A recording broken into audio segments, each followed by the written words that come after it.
കണ്ണിനെ ഹറാമിൽ നിന്ന് സംരക്ഷിച്ചാൽ അയാളുടെ ഖൽബ് വേഗം നന്നാവുമത്രേ.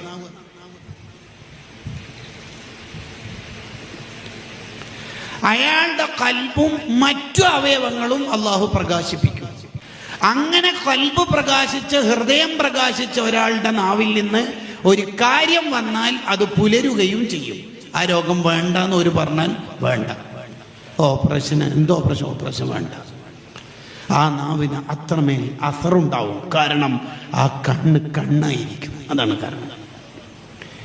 ലോകത്തൊരു മനുഷ്യന് നന്നാവണമെന്ന് തോന്നുന്നുണ്ടെങ്കിൽ ആദ്യം ചെയ്യേണ്ടത് കണ്ണ് ഹറാമിൽ നിന്ന് ക്ലോസ് ചെയ്യുക എന്നുള്ളതാണ്. കണ്ണ് ഹറാമിൽ നിന്ന് ക്ലോസ് ചെയ്യാത്ത കാലത്തോളം അയാൾ എത്ര കുത്തി പറഞ്ഞാലും ശരിയാവില്ല, നന്നാവില്ല, റെഡിയാവില്ല. അയാൾക്ക് തെറ്റിൽ നിന്ന് രക്ഷപ്പെട്ട് കിട്ടാൻ കഴിയില്ല. ഒരു മനുഷ്യനെ അള്ളാഹു പ്രകാശിപ്പിക്കണമെങ്കിൽ അയാളുടെ കണ്ണാണ് ആദ്യം സംരക്ഷിക്കേണ്ടത്.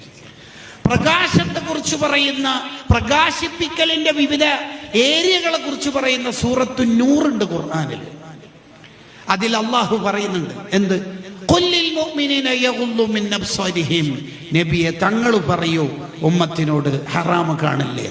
അള്ളാഹ് പറയാൻ പറഞ്ഞിട്ട് റസൂലുള്ള പറഞ്ഞ ഒരു കാര്യം നമ്മൾ ചെയ്യുന്നില്ലെങ്കിൽ ഇനി ഏത് വേള കേട്ടിട്ട് നമ്മൾ നന്നാവുക?